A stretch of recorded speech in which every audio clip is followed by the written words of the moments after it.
हफ्ते में आप सभी का स्वागत है। मैं हूं स्वाति रायना। इस शो में हम आपको बाजार के आज का पूरा एक्शन तो बताएंगे ही, साथ ही आपको बताएंगे अब अगले हफ्ते और खास तौर पर सोमवार के लिए क्या रहनी चाहिए आपकी स्ट्रैटेजी। हमारे साथ शो में शामिल होंगे जी बिजनेस के मैनेजिंग एडिटर अनिल सिंह भी। इनसे जानेंगे सोमवार के लिए क्या रहे आपकी खास तैयारी। और आज हमारे साथ खास मेहमान है प्रॉफिट मार्ट सिक्योरिटीज के अविनाश गोरक्षकर। अविनाश जी, बहुत स्वागत करते हैं आपका शो में। पूरी रिसर्च टीम भी हमारे साथ है, उनका भी परिचय करा दें। कुशल गुप्ता से जानेंगे कैसा रहा आज बाजार का हाल और साथ ही आईटी सेक्टर के नतीजों पर क्या रहा खास। देवांशी आशर बताएंगे अपोलो हॉस्पिटल में वैल्यू अनलॉकिंग के बारे में। दूसरी लहर का एमएसएमईज पर कितना पड़ा असर। वरुण से हम जानेंगे नाल्को के नतीजों का अनुमान और मानसी हमें बताएंगी क्या होंगे अगले हफ्ते के अहम ट्रिगर। बातचीत शुरू करें उससे पहले आज के बाजार के कारोबार पर डाल लेते हैं नजर। बाजार ने आज जुलाई वायदा सीरीज की अच्छी शुरुआत की। हालांकि शुरुआत सुस्त हुई थी, लेकिन आखिरकार सेंसेक्स और निफ्टी दिन के ऊपरी स्तर के आसपास ही बंद हुए। निफ्टी 15,850 के ऊपर क्लोजिंग देने में कामयाब रहा। आज बाजार में सबसे ज्यादा जान फूंकने का काम किया मेटल और बैंकिंग शेयरों ने। एफएमसीजी को छोड़ दें तो बाजार में चौतरफा हरियाली ही हरियाली आज नजर आई। एफआईआईज और डीआईआईज की तरफ से आज क्या डेटा सामने आ रहा है ये भी समझते हैं। एफआईआईज यानी विदेशी संस्थागत निवेशकों ने कैश मार्केट में 679 करोड़ रुपए की बिकवाली की, तो वहीं डीआईआईज यानी घरेलू संस्थागत निवेशकों ने आज 1,833 करोड़ रुपए की खरीदारी की है।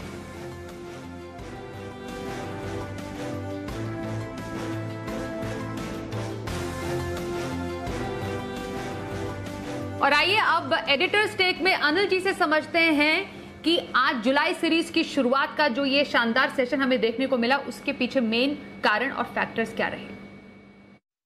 भारतीय बाजारों के लिए आज एक और मजबूती वाला ट्रेडिंग सेशन रहा। हफ्ते का आखिरी दिन था, लेकिन जुलाई सीरीज का पहला दिन। और आमतौर पर जुलाई सीरीज पिछले 7-8 सालों से देखें तो आमतौर पर बड़े मूव और बड़े पॉजिटिव मूव के लिए जानी जाती है। सिर्फ एक साल छोड़ दें जहां 5% का नेगेटिव मूव था, 6% का, लेकिन उसके अलावा लगातार जुलाई सीरीज में बहुत ही बेहतरीन प्रदर्शन बाजार ने किया है। और जून सीरीज की समाप्ति पर काफी शॉर्ट्स खत्म हुए, बाजार हल्के हो गए और हल्के बाजारों के लिए बढ़ने के लिए जो कुछ ट्रिगर्स चाहिए वो आज ग्लोबल मार्केट से मिल गए। अमेरिका में कल देर रात भरपूर तेजी हुई।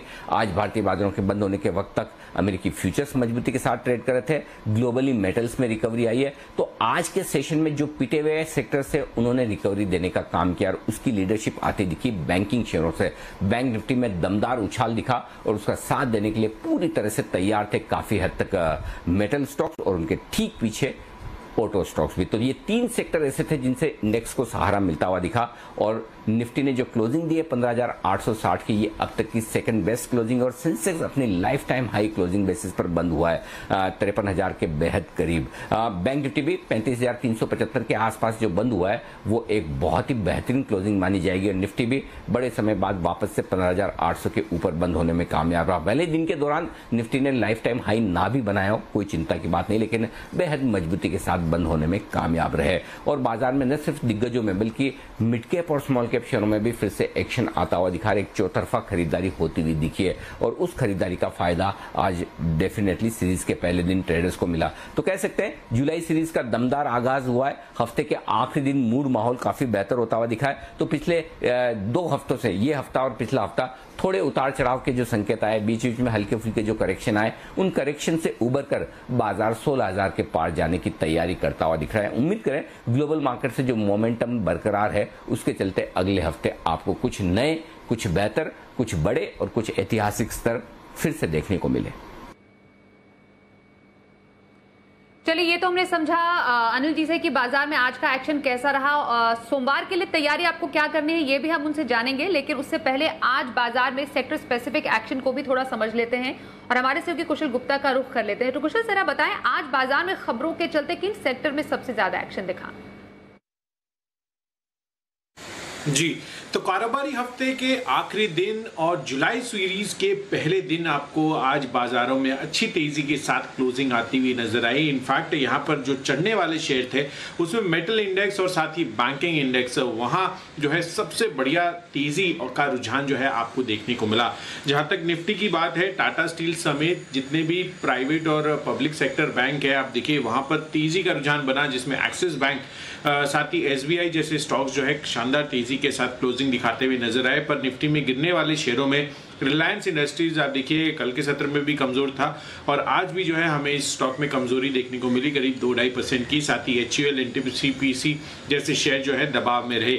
मेटल स्पेस में और स्टॉक्स भी अच्छे फोकस में थे, जिसमें नाल्को नतीजों के पहले यहां पर अच्छी तेजी बनी। साथ ही सेल, वेदांता जैसे स्टॉक्स में भी अच्छा रुझान आज के सत्र में बनता हुआ नजर आया, टाटा स्टील समेत। इनफैक्ट बैंकिंग स्पेस से और भी स्टॉक्स काफी अच्छे मजबूत थे, 2-2.5% की तेजी के साथ। IDFC first bank, RBL bank जो है फोकस में रहे और कैपिटल गुड स्पेस भी पीछे नहीं था, जिसमें थर्मैक्स 5% की तेजी यहां पर बनी। इसके अलावा L&T, BHEL लगातार फोकस में बने हुए हैं। ऑयल एंड गैस स्पेस से अदानी टोटल गैस आज भी 5% गिरकर बंद होता हुआ दिखा। साथ ही रिलायंस इंडस्ट्री, GSPL जैसे स्टॉक्स में दबाव देखने को मिला। जी के हिट कॉल्स की भी बात करें तो यहां पर प्रीमियर एक्सप्लोसिव सेठी साहब ने जब रेकमेंड किया, आप देखिए 10% की तेजी यहां पर भी बनी, जिसमें नवीन फ्लोराइन, आशीष केलकर जी ने रेकमेंड किया था, 6-7% की तेजी यहां पर थी। वागले साहब की तरफ से भी सेल जो है आपको रेकमेंड किया गया था। तो ओवरऑल कारोबारी हफ्ते के आखिरी दिन बाजार का मोमेंटम तो काफी स्ट्रांग रहा। अब देखना होगा कि अगले हफ्ते सोमवार को किस तरह से बाजार जो है ट्रेड करते हुए नजर आते हैं। बाजार के आज का सेक्टर स्पेसिफिक हाल समझा। अविनाश जी का रुख कर लेते हैं। अब अविनाश जी, जुलाई सीरीज की शानदार शुरुआत, आपकी राय और स्ट्रैटेजी अब क्या रखनी चाहिए, साथ ही हफ्ते भर का नजरिया रखने की कहां पर सलाह देंगे? स्वाति, मुझे लग रहा है कि जुलाई सीरीज काफी स्ट्रांग रहेगी और हालांकि पहले तिमाही के नतीजे कॉर्पोरेट सेक्टर के थोड़े से नरम आएंगे, लेकिन एक अच्छी बात यह है कि ओवरऑल मार्केट का जो सेंटिमेंट है वो काफी पॉजिटिव हो रहा है। मुझे लग रहा है कि कोविड के केसेस और वैक्सीनेशन की ड्राइव बहुत सिग्निफिकेंटली अच्छी हो रही है, तो इससे मार्केट्स को कॉन्फिडेंस हो रहा है कि आने वाले क्वार्टर से ग्रोथ अच्छी रहेगी। तो मार्केट्स में हमको लग रहा है कि 16,000 का लेवल कंफर्टेबली आने वाले हफ्ते में पॉसिबल लग रहा है। काफी अच्छी बाइंग अक्रॉस कैश स्टॉक्स हो चुकी है और अगर हफ्ते भर का अगर कोई कॉल लेना है तो मैं समझता हूँ क्रूड एक अच्छा थीम है जो काफी स्ट्रांग लग रहा है। क्रूड के प्राइसेस रिकॉर्ड हाई पे टच करे और हमको हिंदुस्तान ऑयल एक्सप्लोरेशन यहाँ पे काफी पसंद है। कल कंपनी के नतीजे हैं, चौथे तिमाही के नंबर्स हमको लग रहा है काफी स्ट्रांग आएंगे। आज स्टॉक काफी अच्छे मोमेंटम में था, हमको लग रहा है कि इस लेवल से खरीदना चाहिए। एक 8 से 10 दिन के लिए करीबन 134-35 का टारगेट यहाँ पे पॉसिबल लग रहा है और आगे भी होपफुली कंपनी का जो कमेंट्री रहेगी कॉन्फ्रेंस कॉल में उससे आगे स्टॉक में मोमेंटम रहेगा। तो 115-16 का स्टॉप लॉस रखिए और करीबन 134-35 का नियर टर्म का टारगेट है। तो ये मेरी तरफ से एक पोजिशनल पिक रहेगा। तो हफ्ते भर का नजरिया यहाँ पर अविनाश जी ने जो आज रेकमेंड किया है वो है हिंदुस्तान ऑयल में खरीदारी की सलाह। बातचीत जारी रहेगी आज के एक्सपर्ट से। अपोलो हॉस्पिटल से जुड़ी खबर आ रही है, वैल्यू अनलॉकिंग से जुड़ी हुई। आपको बताएं रीस्ट्रक्चरिंग में बड़ी वैल्यू अनलॉकिंग देखी जा रही है। पूरी खबर और अच्छे से समझते हैं। देवांशी आशर हमारे साथ है। देवांशी, जरा बताएं क्या है अपोलो हॉस्पिटल से जुड़ी ये बड़ी खबर? अपोलो हॉस्पिटल्स के शेयर में आज करीब 7.5% तक के गेन्स आते हुए दिखे और उसकी दो वजह थी। सबसे पहली वजह जो नतीजे आते हुए दिखे उसके बाद बोर्ड ने कंपनी में रीस्ट्रक्चरिंग का ऐलान किया है। इनके चलते इसकी जो वैल्यू अनलॉकिंग है उसकी उम्मीदों के चलते पॉजिटिव गेन्स आते हुए दिखे। और दूसरी बड़ी वजह कल शाम को कॉन कॉल होता हुआ दिखा था और इसमें मैनेजमेंट काफी पॉजिटिव साउंड करते हुए दिखे और इसी के चलते जितने भी ब्रोकिंग हाउसेस हैं उन्होंने अपने लक्ष्य भी बढ़ा दिए हैं। सबसे पहले रीस्ट्रक्चरिंग पर नजर करें तो कंपनी ने अपने जितने भी ऑनलाइन ऑफलाइन फार्मेसी कारोबार है उसको इकट्ठा करके एक अलग वर्टिकल में डालने की योजना बनाई है और इसके चलते आने वाले समय में अच्छी वैल्यू अनलॉकिंग शेयरधारकों को मिलती हुई दिखेगी।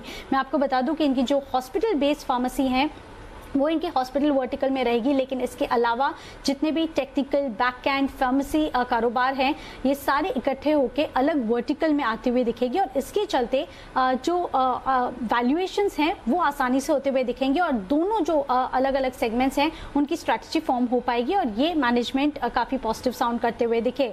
मैं आपको ये भी बता दूं कि इसमें जो योजना है वो काफी ज्यादा पॉजिटिव है। अगले 5 साल में इस रीस्ट्रक्चरिंग के चलते मैनेजमेंट का कहना है कि इनकी कुल आय 17,000 करोड़ तक पहुंचने का अनुमान लगाया जा रहा है।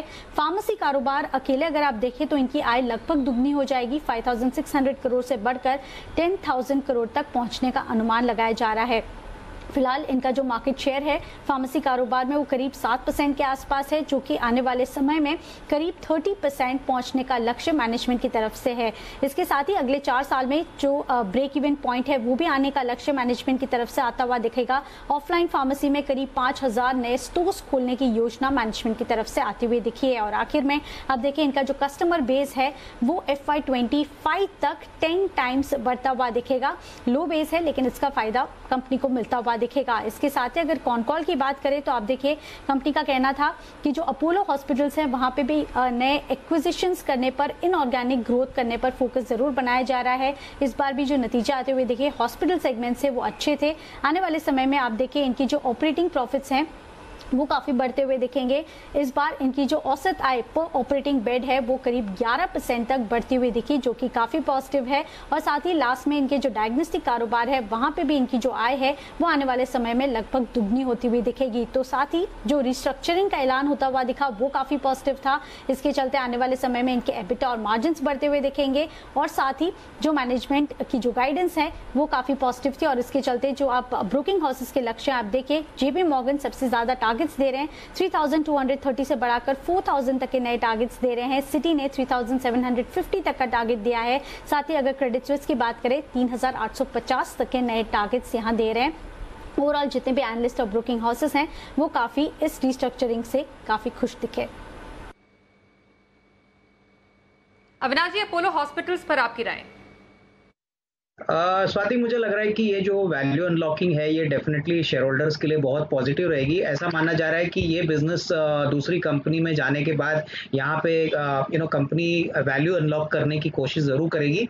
Not only domestic share holders but जो काफी बड़े फंड्स हैं वो भी चाहते हैं कि ऐसे बिजनेसेस में वो इन्वेस्ट करें। इसका पूरा फायदा अपोलो हॉस्पिटल्स के शेयर होल्डर्स को मिलेगा, क्योंकि ये company in most likelihood list हो जाएगी और इसकी वैल्यू अनलॉकिंग होने के बाद अपोलो हॉस्पिटल में और भी रेटिंग होने की पॉसिबिलिटी है। और रही बात डायग्नोस्टिक की और हॉस्पिटल बिजनेस की, हमको लग रहा है दोनों ही बिजनेसेस बहुत ही स्ट्रांग मोमेंटम में है। कोरोना के कारण हॉस्पिटल का बिजनेस तो चलता रहेगा, लेकिन जो डायग्नोस्टिक बिजनेस है हमको लग रहा है कि दूसरे कंपनीज के मुकाबले में इन कंपनी का जो बिजनेस मॉडल है वो काफी स्टेबल है। तो ओवरऑल आई थिंक ये स्टॉक को अपने पोर्टफोलियो में जरूर रखना चाहिए। ऐसी कंपनी है जो आपको 1-2 महीने नहीं बट मेरे ख्याल से 1-2 सालों में बहुत अच्छा रिस्क रिवॉर्ड और वेल्थ क्रिएशन दे सकती है। ओके, तो अपोलो हॉस्पिटल्स आप अपने पोर्टफोलियो में रख सकते हैं, ये सलाह अविनाश जी की है। आगे बढ़ते हैं। आगे आने वाले दिनों में खासतौर पर जुलाई सीरीज के लिए बाजार के अहम ट्रिगर्स और इवेंट्स कौन से हो सकते हैं समझते हैं। मानसी हमारे साथ है पूरी रिपोर्ट के साथ, बताइए मानसी। जी बिल्कुल, देखिए आने वाला हफ्ता काफी एक्शन पैक रहने वाला है। वैसे नतीजों का सीजन ऑलमोस्ट खत्म हो चुका है। Q4 FY21 के ऑलमोस्ट सारे नतीजे आ चुके हैं। कुछ नंबर्स हैं जिनका इंतजार रहेगा आने वाले हफ्ते। शुरुआत 28 जून यानी सोमवार से करने जा रही हूं। वायदा की कंपनी नैल्को के नतीजे आएंगे। इसके अलावा किम्स और डोडला डेयरी की लिस्टिंग भी सोमवार के दिन होने जा रही है। पिरामल एंटरप्राइजेस 1000 करोड़ जुटाने पर कंपनी बोर्ड बैठक करेगी। इसके अलावा 29 जून वायदा की कंपनी IRCTC के नतीजे आएंगे। हुडको 15,000 करोड़ के फंड जुटाने पर सोच विचार होगा। 30 जून यानी कि बुधवार के दिन निफ्टी नेक्स्ट 50, निफ्टी 100, निफ्टी 200 और निफ्टी 500 में बदलाव होने जा रहे हैं। कुछ चुनिंदा कंपनियां हैं जिनके इंक्लूजन होंगे और कुछ चुनिंदा कंपनी है जो कि एक्सक्लूड होती हुई दिखेंगी। आरती इंडस्ट्रीज QIP के इशू प्राइस को लेकर बोर्ड बैठक होगी। टाटा स्टील की AGM होने जा रही है 30 जून के दिन। 1 जुलाई काफी एक्शन पैक दिन रहेगा। हांगकांग के बाजार इस दिन बंद रहेंगे। जून ऑटो बिक्री के आंकड़े आने वाले हैं। हीरो मोटो और मारुति अपने मॉडल्स की कीमतें बढ़ाने जा रही है 1 जुलाई से। AB फैशन के राइट्स इशू की रिकॉर्ड डेट होगी जिसकी फाइनल प्राइस 27 रुपये और 50 पैसे प्रति शेयर तय की गई है। एम्फासिस ओपन ऑफर बंद होगा। 26% हिस्से के लिए ओपन ऑफर रहा जो कि बंद होता हुआ 1 जुलाई को होगा। सागर सीमेंट बोर्ड की बैठक में शेयर विभाजन पर फैसला हो सकता है। तो ये तमाम इवेंट्स आने वाले हफ्ते के लिए जो कि काफी इंपॉर्टेंट रहेंगे। चलिए, मेन इवेंट समझे हमने आने वाले हफ्ते के। आगे बढ़ते हैं और देखते हैं अब शर्मा जी का ऑप्शन।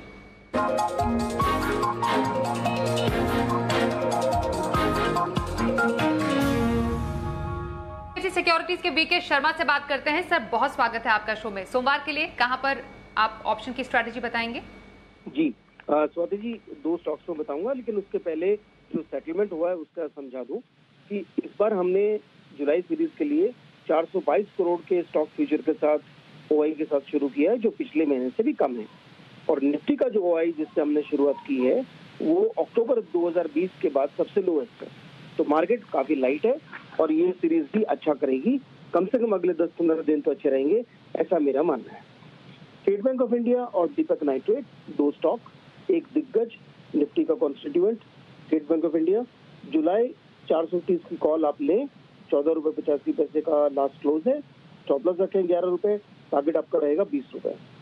दीपक नाइट्रेट दूसरा है जहाँ पे आप जुलाई 1800 की कॉल लें 76 रुपए पे, स्टॉप लॉस रहेगा 60 रुपए का और टारगेट आपका रहेगा 100 रुपए।